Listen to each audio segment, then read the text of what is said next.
Recently एक वारदात हुई थी मॉडल टाउन के घर में। फीमेल जो है वो मेड हायर की। अब ये लोग ये करती हैं कि घरों में एंटर होती हैं, उन फीमेल्स का ट्रस्ट बहाल करती हैं और विद इन 24 to 48 आवर्स उनके लॉकर में से ज्वेलरी निकाल ली और कैश जो है वो विड्रॉ कर लिया।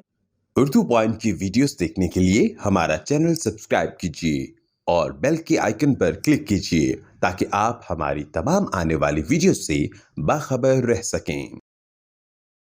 अस्सलाम वालेकुम, my name is Sumaira Nazir. I am in charge investigation Model Town. और यहाँ पे आजकल ट्रेंड है लोगों में कि लोग घरों में मेड्स रखते हैं। चूँकि मेड्स जो है वो आजकल एक ज़रूरत बन गई है। लोग चेक एंड बैलेंस नहीं रखते उन पे। घरों में उनको हायर किया जाता है लेकिन प्रॉपर उनसे आईडी कार्ड्स वगैरह उनसे वो नहीं उनके चेक करते। आजकल मॉडल टाउन में ऐसी वारदातें बहुत ज़्यादा हो रही। रिसेंटली एक वारदात हुई थी जिसमें एक मॉडल टाउन के घर में उन्होंने एक फ़ीमेल जो है वो मेड हायर की। मेड से उन्होंने आईडी कार्ड जब डिमांड किया तो वो उसने कहा कि मैं आपको आज ला दूँगी, कल ला दूँगी। इस तरह उनको टाल मटोल से काम लेती रही। वो चूँकि हैबिचुअल क्रिमिनल थी, उनको इस चीज़ का आइडिया नहीं था क्योंकि उसने अपना आईडी कार्ड नहीं दिया था, ना उसको प्रॉपर उन्होंने चेक किया। उसने जब अपना देखा कि घर वाले जो इधर उधर हैं वो उसने लॉक वगैरह खोलने की उसको प्रैक्टिस थी, तो उसने उनके लॉकर में से ज्वेलरी निकाल ली और कैश जो है वो विड्रॉ कर लिया। जब घर वालों को इस चीज़ का आइडिया हुआ कि उन्होंने कहीं शादी पे जाना था, उन्होंने जब अपना चेक किया, अपनी ज्वेलरी चेक की, तो उसमें तकरीबन 30 तोले के करीब जो उनका गोल्ड था वो उसमें मिसिंग था। जब उन्होंने अपना कैश चेक किया तो उसमें कैश में भी तकरीबन 3-4 लाख के करीब कैश उनका मिसिंग था। उन्होंने फिर 15 पे कॉल की। हम लोग हम इन्वेस्टिगेशन की टीम मौके पे गई। Control in charge investigation Model Town 15 की जो कॉल थी मौके पर जा रहे हैं। हम लोगों ने उस दौरान उन्हें जब अपनी एफआईआर लॉन्च करवा दी।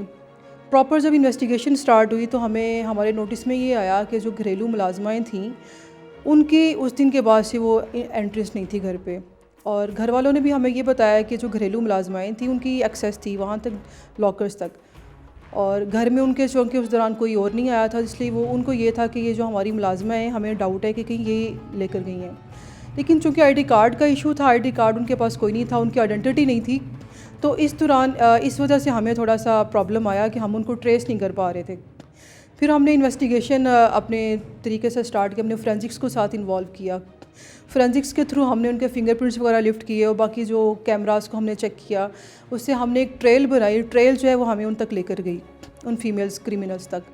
फीमेल्स क्रिमिनल्स को जब हमने अपनी कस्टडी में लिया, हमने इनको प्रॉपर इंटेरोगेट किया, तो इंटेरोगेशन के दौरान फिर हमें जो है वो तकरीबन सोना जो है वो सारा रिकवर हो गया, 30 तोले के करीब। वो सोना चूँकि गोल्ड जो है वो एंटीक गोल्ड था और वो प्री पार्टीशन का उनका गोल्ड था जो कोई इनहेरिट हुआ था अपने पेरेंट्स की तरफ से। वो अभी तक उनकी गुड लक ये हुई कि उन्होंने अभी तक वो ज्वेलर के पास नहीं लेकर गई थी। कुछ उसमें से चीज़ें, आइटम्स थे चंद एक जो उन्होंने मिस कर दिए, बाकी तकरीबन सारी जो ज्वेलरी थी वो उनके पास इंटैक्ट पड़ी हुई थी। और उसी इंटेरोगेशन के दौरान उन्होंने हमें 3 लाख जो है वो इंटैक्ट कैश रिकवर करवाया।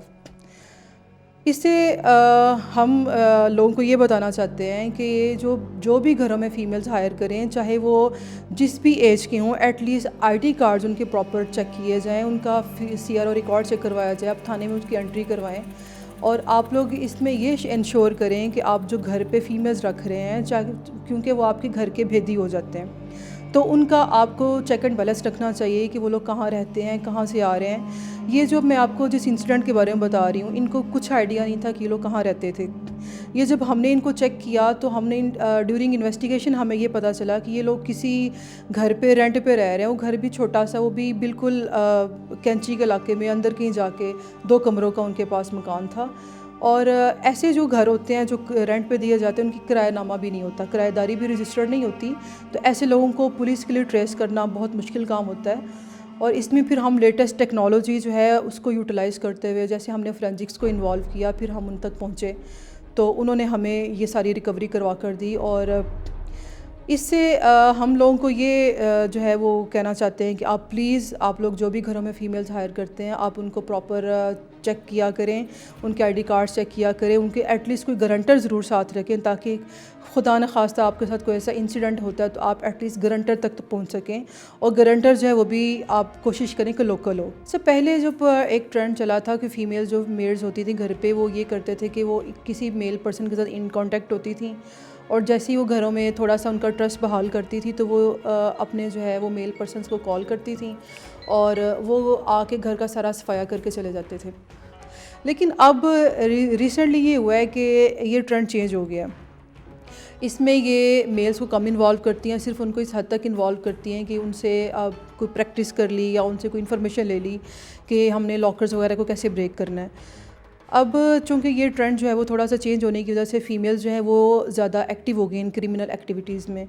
अब ये लोग ये करती हैं कि घरों में एंटर होती हैं, उन घर वालों का फ़ीमेल्स का ट्रस्ट बहाल करती है, क्योंकि यूजुअली घरों में फ़ीमेल्स ही होती हैं, उनका ट्रस्ट बहाल करती हैं और विद इन 24 to 48 आवर्स ये घर पे इस तरह की एक्टिविटीज़ कर जाती हैं।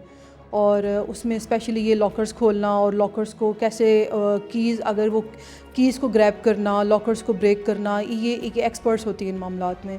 इसलिए इसमें इन बारे में बड़ा कॉन्शियस रहना पड़ता है, बहुत कॉन्शियस रहने की ज़रूरत भी है कि अगर कोई भी फ़ीमेल आप मेड घर पे रखते हैं तो एटलीस्ट आपको इतना पता होना चाहिए कि वो आपकी एक्सेस उसकी किस जगह तक है, ताकि आप फर्दर किसी भी ऐसे कॉन्सिक्वेंसेस से आप अपने ख़ुद को बचा सकें और किसी भी लॉस की सूरत में आप उनको ग्रैब कर सकें। आपको इतना चेक एंड बैलेंस प्लीज़ रखना चाहिए। जब हमने इनको पकड़ा है, 2 माँ बेटियाँ थीं और इन्होंने यही बताया कि हम पहले जहाँ भी जिस घर में काम करते थे तो हम लोग इसी तरह वारदात करते थे कि हमने घर पे रहे, थोड़ा टाइम गुजारा, वहाँ से कुछ चीज़ें उठाई और हम लोग चले गए। हम लोग चूँकि प्रॉपर अपना आईडी कार्ड वगैरह नहीं देते थे तो हमें कोई इस तरह का डाउट नहीं था कि हम लोग इन पकड़े जा सकते हैं। और ये फ़र्स्ट टाइम हुआ है कि हम लोग पुलिस जो है उसने हमें कस्टडी में लिया है। इससे पहले हम लोग कहीं भी जहाँ वारदात की हम कहीं भी पकड़े नहीं गए। तो इसीलिए बेहतरी इसी में है, आप लोग जो है अपना केयर करें, अपनी चीज़ों के बारे में केयरफुल हों और जो फ़ीमेल जो भी रखें एटलीस्ट उनकी एक्सेस जो है वो आप लिमिटाइज़ करें और ऐसे जो लॉकर्स वगैरह हैं वो उनके सामने ना तो ओपन करें, ना उनके सामने कोई चीज़ उसमें रखें और ना उनको ये आइडिया होने दें कि आपकी जो कीमती लॉकर्स, जो कीमती चीज़ें हैं वो किस जगह पे पड़ी होती हैं। और एटलीस्ट उनके आईडी कार्ड्स वगैरह आपके पास ज़रूर होने चाहिए ताकि आप कोई भी मिसहैप होने की सूरत में आप उनको ग्रैब कर सकें। और पुलिस जो है वो आपके साथ हर मुमकिन हद तक ताउन करने को तैयार होती है, लेकिन ऐसे जो क्रिमिनल्स होते हैं उनके लिए हमें बहुत प्रॉब्लम होती है क्योंकि हमें उनका बेस का नहीं पता होता कि ये कहाँ से इनिशिएट हुआ है प्रॉब्लम। तो इसीलिए मैं पब्लिक को ये मैसेज देना चाहती हूँ कि आप लोग जो भी फ़ीमेल्स घरों पे रखें, आपको उनके बारे में प्रॉपर पता होना चाहिए, उनके आईडी कार्ड्स वगैरह आपके पास लाजमी होने चाहिए और उनकी अगर पॉसिबल हो तो आप अपने मुतलका थाने में ज़रूर एंट्री करवाएं।